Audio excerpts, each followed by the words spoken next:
Tafadhali. Mimi nataka nijibu moja tu kabla ya mwenyekiti ataongezea mengine. Wakati wa mchakato ule unapoanza mwaka 2017 kitaalamu wenzetu walifanya initial estimated value, ambapo walisema kwamba thamani ya mali zilizokuwepo kwa wakati ule ni bilioni 20. Kwa hiyo kama tuna dispute 51 kwa 49, mwekezaji alitakiwa aweke bilioni 19,800,000 na kadhalika, lakini yeye akasema itawekwa bilioni 20. Na lengo ya ile fedha sio kununua, lengo ni kuwekeza mtaji ambao fedha zake zinakusanywa kila mwaka na zinaingia katika matumizi ya uendeshaji wa club. Kwa hiyo baada ya miaka hiyo kupita, tunapoenda kuingia katika mikataba mipya, hilo jambo litaangaliwa na tutafanya upya uthamini na kuona nini ambacho kinatakiwa kuongezeka. Na watu wengi wamekuwa wakiuliza hilo swali kwamba kuna hela ambazo ziliwekwa kwenye akaunti ya nani?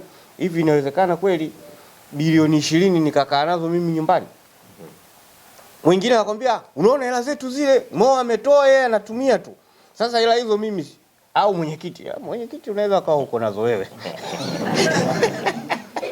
Bilioni 20 unaibebaje? Zinatumika kama seeding money, ambayo kile kinachozalishwa ndicho ambacho kinatumika katika matumizi yanayokadiriwa na lakini haya ya kocha nadhani mwenyekiti utayajibia. Labda hii la thamani, labda kwa sababu milioni labda niongeze thamani 2018 49% ndio 20 bilioni. Kwa hiyo na maana thamani ya Simba ilikuwa ni zaidi ya 40 bilioni. Ukichukulia kama nusu yake ni 20 bilioni, thamani nzima ya Simba itakuwa ni 40 bilioni. That was 2018. Na mimi nikwambie, tukifanya transformation, tukimaliza ile pesa 20 bilioni hiyo ikitoka ikaingia kwenye akaunti ya Simba, ile haitumiki. Unajua hicho kitu haifanyi nini? Haitumiki, inaitwa ni endowment fund. Itakuwa inazalisha interest ambayo kwa mwaka inaweza kuzalisha kwenye 2.8 to 3 bilioni. Ndio inakuja kufanya nini? Kuendesha. Ile pesa unaweza watu ukaikopea. Niambie hapa Tanzania ni klabu gani inaweza ikawa na 20 bilioni zimekaa na hazitumiki? Kuna klabu tunajua zinaendeshwa kwa overdraft. Unajua overdraft? Yaani pesa inaisha afu inabidi 5 bilioni iwe overdraft. Zipo. Sisi tunaenda kuwa na 20 bilioni inakaa kama endowment fund, inaleza faida, haitumiki, ni asset ambayo unaweza hata ukakopea. Leo unataka kwenda kujenga uwanja, sijui mazoezi, unaifuata benki, labda na mimi na asset hapa, dhamana yangu ni 20 bilioni iko hapa, naweka nikopeshe 15 bilioni nitengeneze, security yangu iko hapa. Afika watu wanasema Mo, acha hiyo kitu. Na tukifanya thamani ya Simba sasa hivi hapa, kama 2018 ilikuwa 40 bilioni, unafikiri sasa hivi itakuwa kiasi gani? Sisi tunaenda kuwa klabu ambayo inakopesheka, kwa sababu tunaenda kuwa na endowment fund imekaa benki, haitumiki. Hakuna klabu, uliza hata hapa kusini mwa jangwa la Sahara, ina fixed, ina pesa karibu 8 to 9 bilioni, 9 million dollars imekaa. Hiyo nitaka lisema ilieleweke. Kisobi, hiyo ni kisobi. Dirisha dogo, tunamsubiri kocha. Si wakati wote. Wakati wote kwa tunamsubiri kocha. Kocha akija atafanya assessment, na si ajabu ameshafanya kufanya assessment huko. Atatuambia, atalingana na hali halisi. Tutamsikiliza. Alafu kama kitu cha kufanya tutafanya. Hiyo nimejibu mawili kwa pamoja, la kocha na la dirisha dogo. Mgogoro huu usio useme wewe. hii kwamba mgogoro ile imezungumzwa sijui wapi kule, sijui Katari, sijui Katari kuna nini imezungumzwa. Mwandishi amesema tulitajwa pale kwamba sisi katika mifano ya kwanza, niseme hakusema Simba, hakusema Simba. Ile ilionyeshwa picha kwamba yani unazungumzia matatizo afu unaonyesha picha za wapenzi wa Simba. Mimi kwa maoni yangu mimi, that was uncalled for and it was very unfortunate kutoka kwenye mtu ambaye anatoka ardhi ya Tanzania, ambaye ndio nasema mwenyekiti wa vilabu, lakini anaamua kuonyesha Afrika na dunia kwamba Tanzania kuna nini, kuna shida. Ajifikirie mwenyewe hicho alichokifanya alitaka kuachieve nini. Sasa kama klabu bora ambayo yuko Tanzania unaionyesha kwa dunia kwamba katika Tanzania kuna matatizo, alitaka kuachieve nini?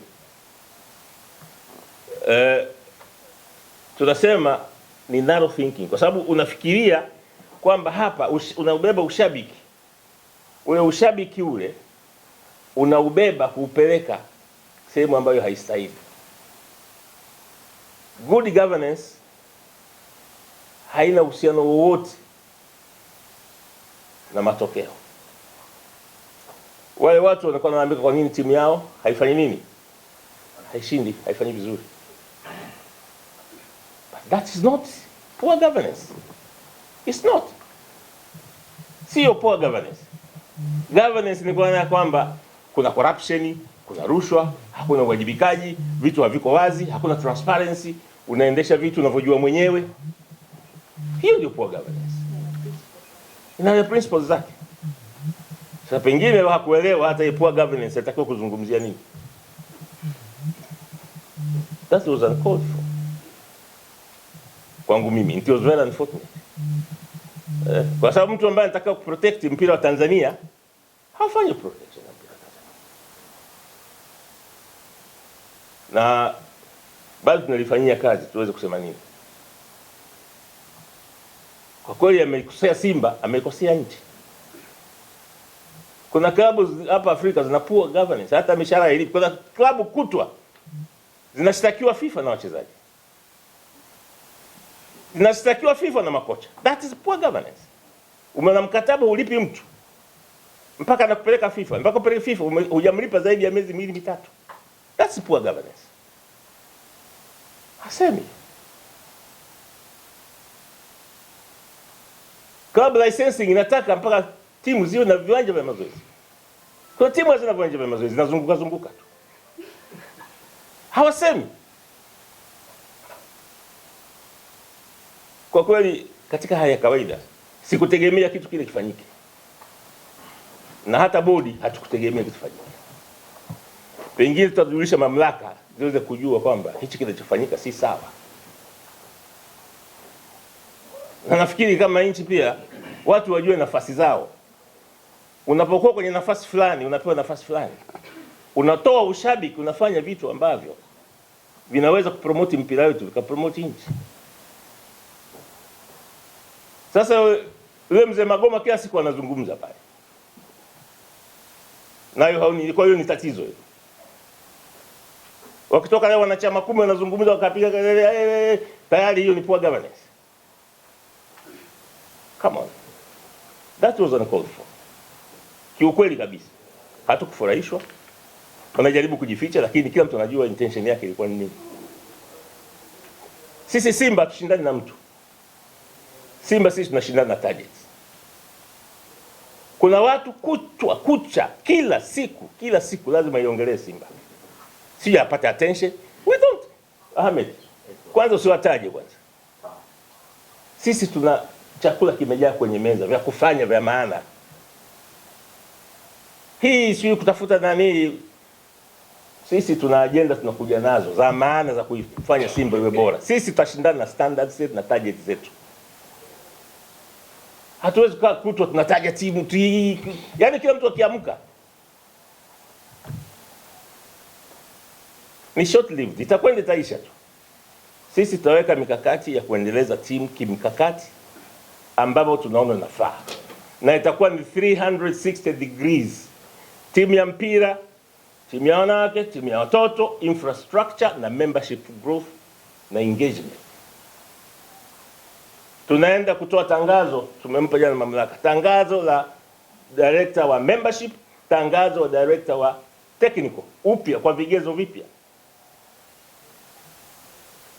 Tunataka timu ambayo inakuwa kwenye engo zote. Hatutaki vitu vya propaganda tu hivi, ili kesho na kesho kutwa hata tukiondoka sisi hapa, anakuja mtu anakuta kuna watendaji waliokabilika, kuna vitu vimekamilika katika Simba, klabu inapiga hatua kubwa. Trust me, this club is going to be great. Sio kwa maigizo, kwa kuweka malengo yake wenyewe ya kukua na kuata klabu vizuri. Mimi si yako na usio Manchester kila siku wanasema sweet mgani. Wanaweka malengo yao. Hiyo ndio Simba, ndio vision ya Simba za kujenga. Simba hiyo. Samahani kama nimekuwa mkali kidogo. Mwenyekiti anachoeleza. Hii imezungumzwa ya dabi. Mwenyekiti kwa nikumbusha kufungana Simba na Yanga inatokea sana. Yaani ukichukua katika historia kufungana Simba na Yanga ishatokea. Kuna miaka ishafungwa Yanga miaka 7, waacha mara 6. Kwa sababu sasa hivi kwa mwaka timu zinakutana hata mara ngapi? 4. Mara 4. Sasa kuna miaka 7 timu inafungwa. Ila ni kwa sababu wadogo hamwezi kujua. Miaka 7 sio mara 6. Miaka 7 timu inafungwa. It happens in football.